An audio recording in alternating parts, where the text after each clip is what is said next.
Pievērsiet uzmanību tam, kas tagad notiks.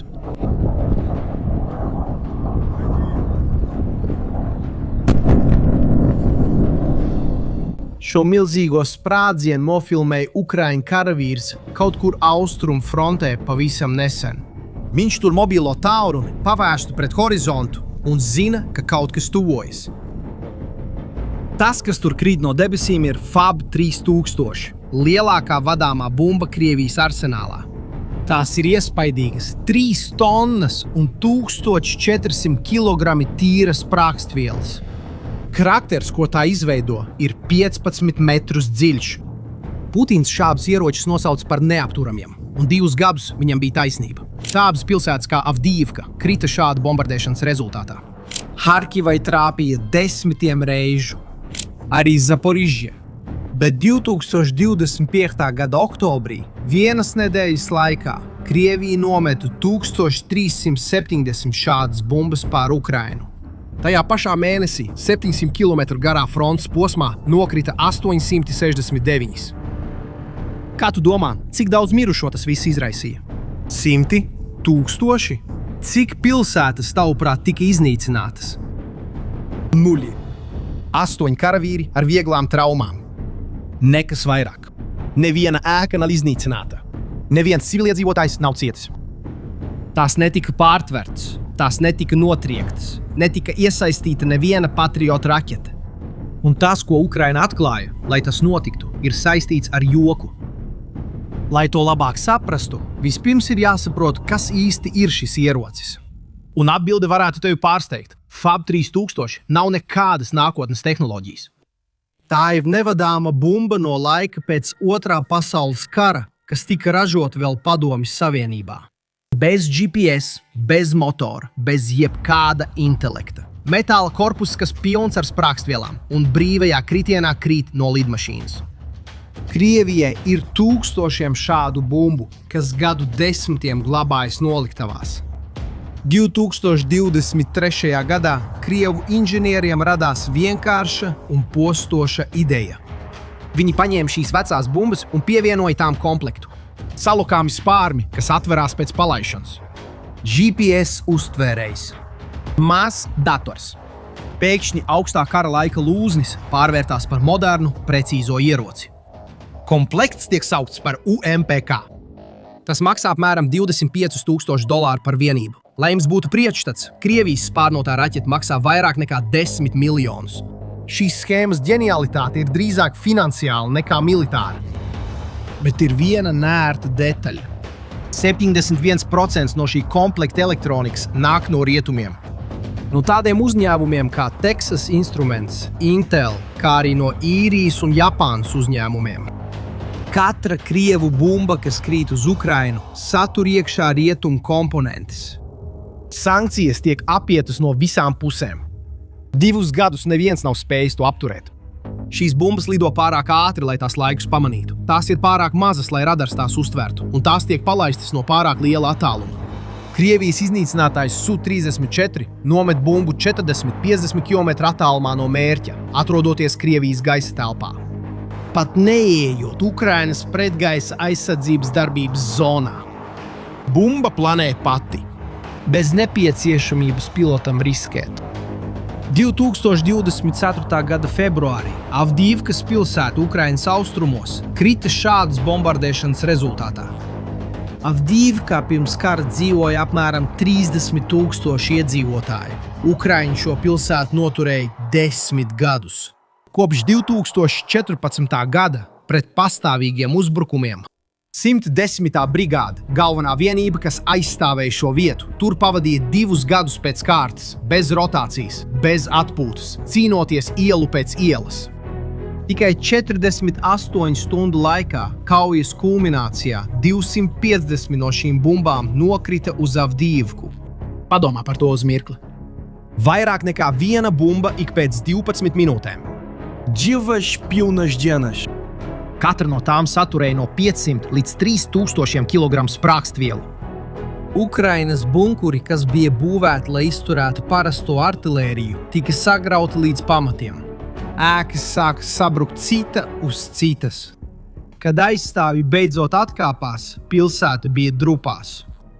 Tā bija pirmā reize šajā karā, kad Krievija ieguva vietējo gaisa pārākumu. Un tas parādīja pasaulē, ka šīs bumbas nebija tikai efektīvas, tās spēja mainīt kara iznākumu. Un tieši šeit šis stāsts sāk kļūt dīvains, jo šo situāciju neizmainīja armija. Tā nebija Rietuma alianse, tā nebija jauna NATO raķete. Tā bija pavisam cita lieta. Kaut kas, kas var pārrakstīt to, kā tiks izšķirti kari 21. gadsimtā. Bet tad kaut kas sāka mainīties. Ukraiņi atklāja, ka šīm bumbām, neskatoties uz visu precizitāti, ir vājā vieta – Ahilleja papēdis. Lai trāpītu mērķī, tam bija vajadzīga tikai viena lieta – satelīta signāls. Bez signāla bumba kļuva akla.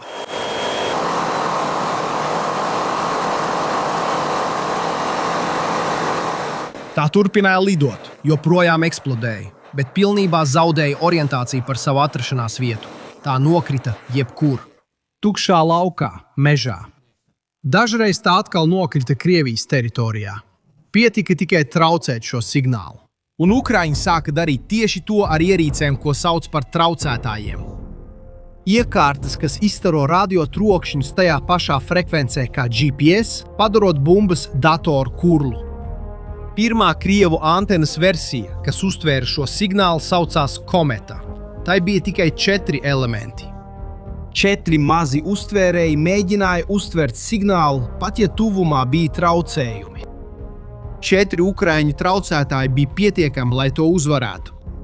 Mēnešiem ilgi miljoniem dolāru vērtas Krievu sprākstvielas krita tukšos laukos. Krievu iznīcinātājiem sāka vajadzēt 8, 10, 16 bumbas, lai trāpītu vienam mērķim. Precizitāte strauji samazinājās, bet Krievija nepalika malā. Viņi atjaunināja antenu. Jaunajai versijai bija 8 elementi, 2 reiz vairāk nekā iepriekšējai. Ukrainas traucētāji pārstāja darboties. Ukraina ieguldīja vairāk aprīkojumā.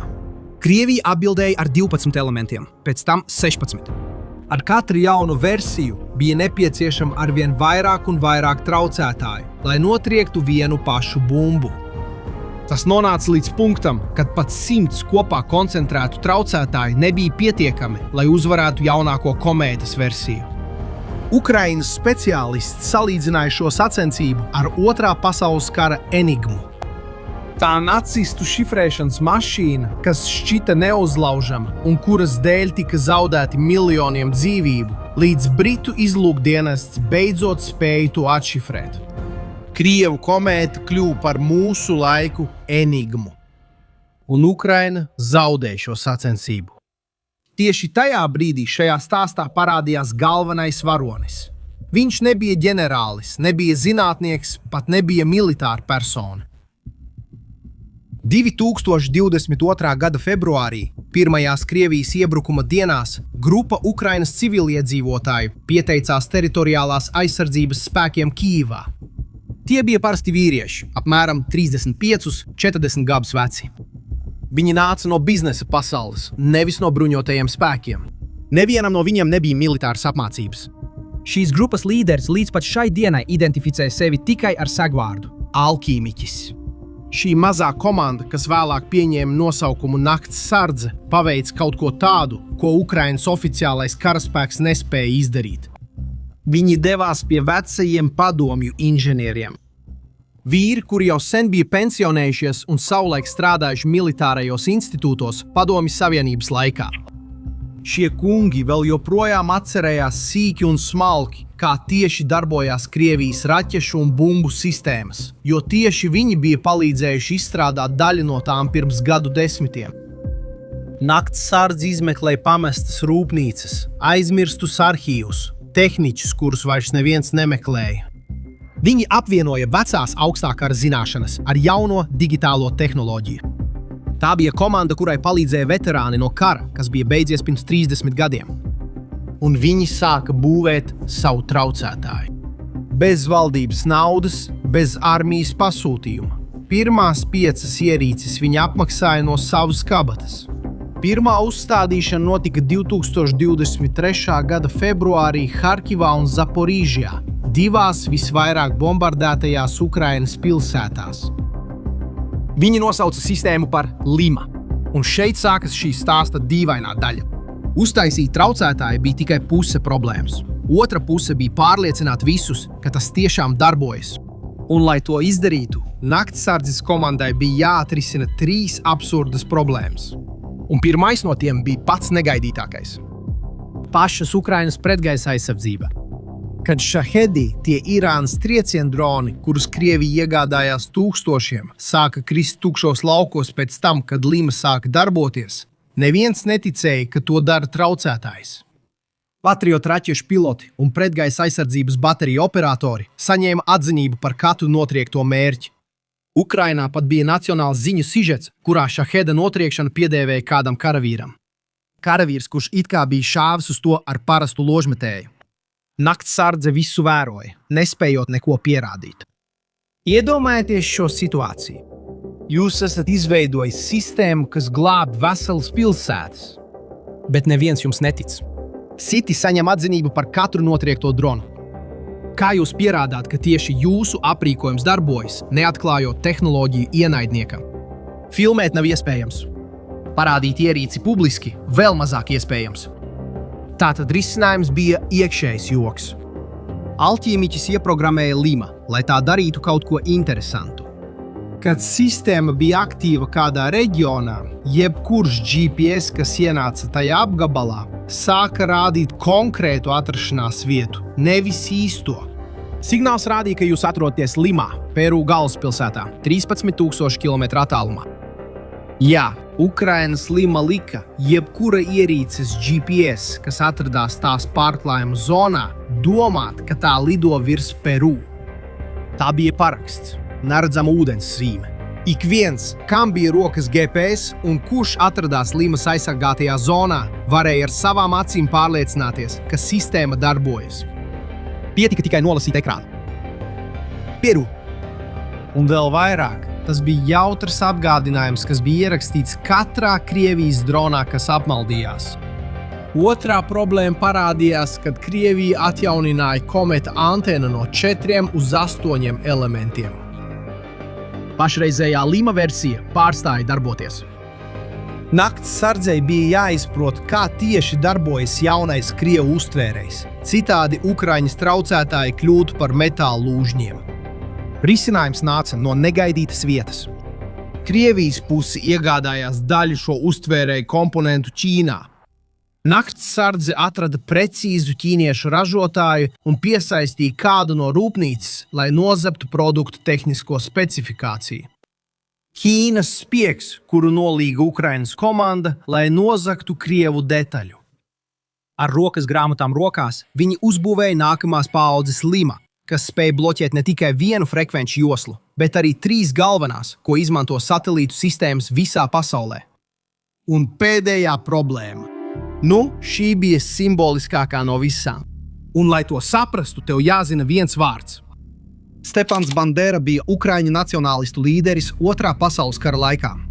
Krievu acīs viņš ir vēsturisks ļaundaris, gandrīz vai sinonīms visam tam, ko Putina valdība nevar pieciest Ukrainā. Daļai Ukraiņu viņš ir varonis cīņā par neatkarību. Citiem, tostarp Polijai un Izrēlai, viņš ir pretrunīga figūra, jo ar viņu saistītās kustības kara laikā ir pastrādājušas noziegumus. Krievija plaši izmanto šo vārdu savā propagandā, apgalvojot, ka tā iebruka Ukrainā, lai iznīcinātu neonacistus, kuri it kā ir Bandera mantinieki. Naktsardze apzināti izvēlējās Ukrainas patriotisko himnu "Mūsu tēvs ir Bandera" kā skaņas signālu, ko Lima ievada Krievijas raķetēs, ka tās tiek apmānītas. Tā nebija tehniska izvēle. Tā bija politiska izvēle. Katra Kinžala raķete, katra planējošā bumba, katrs Šahed drons, kas zaudē navigāciju Lima zonā, sāk savā datorā atskaņot himnu par cilvēku, kuru Putins visvairāk demonizē. Tā ir Ukraina, kas sūta ziņu Putinam ar katru bumbu, kas nokrīt tukšā laukā. Tagad seko tehniskā daļa. un tā ir elegantāka nekā izskatās. Lima nav parasts traucētājs. Tradicionālie traucētāji vienkārši rada radio trokšņus GPS frekvencē, cerot, ka bumbas uztvērējs nevarēs uztvert satelītu. Tas ir kā kliegt kādam pie auss, lai viņš nedzirdētu citu cilvēku. Tas darbojas, bet ir rupji, un to var apiet. Lima izmanto citu tehniku, ko sauc par signāla viltošanu, jeb spoofingu. Tā vietā, lai radītu troksni, viņi sarunājas ar bumbu. Viņa nosūta viltus GPS signālu, kas ir spēcīgāks par īsto satelīta signālu. Bumbas dators klausās abus signālus, bet izvēlas spēcīgāko. Un spēcīgākais Limas zonā vienmēr ir viltus signāls. Tad bumba domā, ka tā atrodas citur, parasti Limā, Peru. Tā mēģina koriģēt kursu, lai sasniegtu ieprogrammēto galamērķi un nokrīt tur, kur Ukraina vēlas, lai tā nokristu.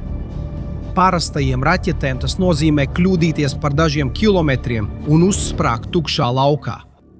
Bet hiperskaņas raķetēm, piemēram, Kinžal, efekts ir vēl brutālāks. Kinžal lido ar 10-kārtīgu skaņas ātrumu. Vairāk nekā 12,000 km/h. Kad dators uzskata, ka raķete ir novirzījusies no kursa un mēģina veikt strauju korekciju, pie šāda ātruma raķetes konstrukcija vienkārši neiztur.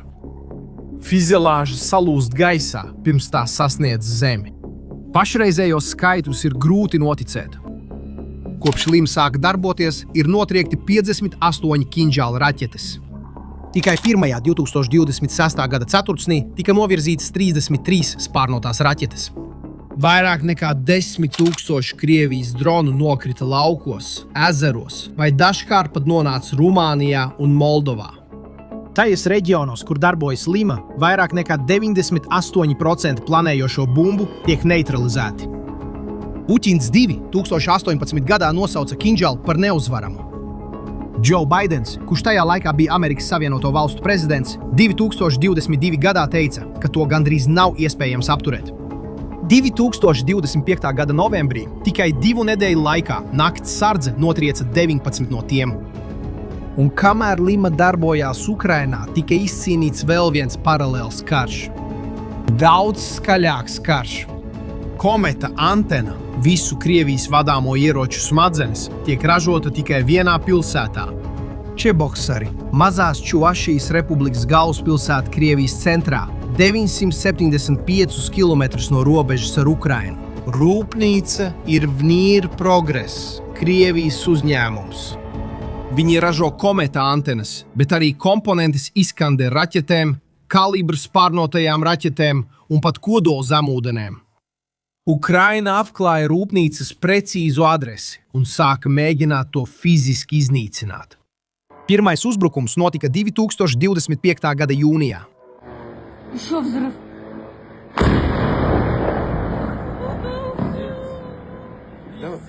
Divi ukraiņu droni, ko sauc Ļutī, gandrīz 1000 km vieni paši klusumā lidoja pāri Krievijas teritorijai 12 stundas.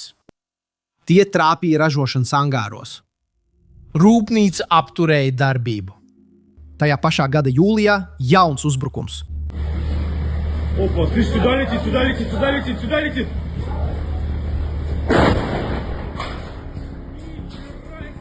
Novembrī 3. 2026. gada februārī 4. 4 uzbrukumi 9 mēnešu laikā.